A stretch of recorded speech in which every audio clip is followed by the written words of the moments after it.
Сәлеметсіздер ме оқушылар? Бүгінгі жаңа сабақ 5-ші сабақ. Ер серігі тұлпары. Тайбурылдың шабысы. Оқушылар, өлең жолын суретпен суреттеп көрейік.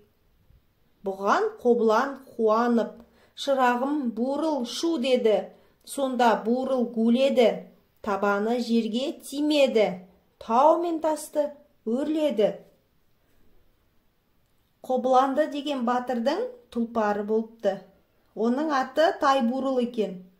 Қобыланды батыр жануарға бурыл шу дейді. Сол кезде Тайбурыл гулеп шаба жөнеледі. Аттың табаны жерге тимей, тау мен тасқа қарай өрлеп көтеріліп шабады. Түнектен шыққан Тайбурыл көлденең жатқан көк тасты тіктеп тиген тұяғы саз балшықтай иіледі. Тайбурыл шапқан кезде оның тұяғы жердегі көк тасты балшық сияқты иілейді екен. Қарсы келген қабақтан қарғып басып жөнелді. Сеңгір-сеңгір таулардан секірте басып жөнелді. Асқар-асқар белдерден, айдын шалқар көлдерден, тобылғылы нұрадан, сексеуілді жырадан жалғыз шауып жол шекті. Тайбурыл қарғып шауып келеді. Сеңгір-сеңгір таулардан секіріп келеді. Асқар-асқар үлкен таулардан, көлдерден, сондай-ақ Нұра деген өзеннен өтіп жүйткіп келеді. Астына мінген бурыл ат жауатын күндей күркіреп, жаңбырдай тері сіркіреп, құбылып ойнап жер басты. Бурыл көкке секірді, омырауда тері көпірді. Табаны тиіп түскен тас қызылбас мылтық оғындай аспан көкке атылды. Қобыланды батыр мінген жүйрік ат қатты шабады. Көкке, яғни аспанға секіреді. Сосын оның омырауында тері ағады.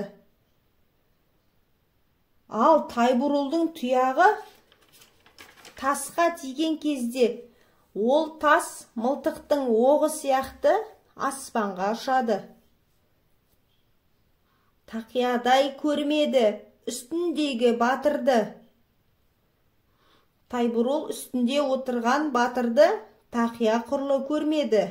Ол дегеніміз Тайбурыл атқа үстіндегі батыр жеп-жеңіл болды. Арандай аузын ашады, аяғын топ-топ басады, бір төбенің тозаңын бір төбеге қосады.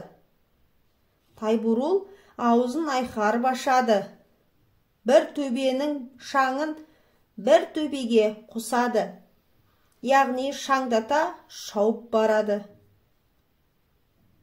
Көбелек ұшпас көлсізден, құла мидай шөлдерден, адам жүрмес жерлерден, батпақты лай көлдерден, асқар-асқар белдерден жалғыз шауып жол шекті.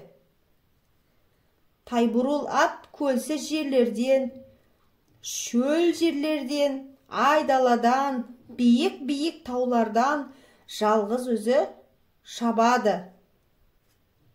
Сол уақыттар болғанда белес-белес бел көрді, бел астында ел көрді. Бір кезде белес-белес бел көрінді, яғни аласа қыраттар көрінді. Сол белдің астынан ел көрінді. Тіктен шауып қалаға Қобылекем келе бұл жатыр, ағыны қатты бурылмен аңқытып келіп жолықты. Шауып келе жатқан бұл Қобыланды батыр еді. Тайбурылдың қатты шабысымен елге келеді. Оқушылар, өлең жолы сіздерге түсінікті болды ма? Қобыланды батырдың Тайбурыл деген жүйрік атының шабысын суреттедік. Батырдың тұлпары оның ең жақсы серігі, яғни досы. Қобыланды батырдың досы Тайбурылдың жүйріктігін көрдік. Енді оқушылар сабақ ұнаса, суретті әдебиет каналына тіркеліп, достарымызды шақырайық.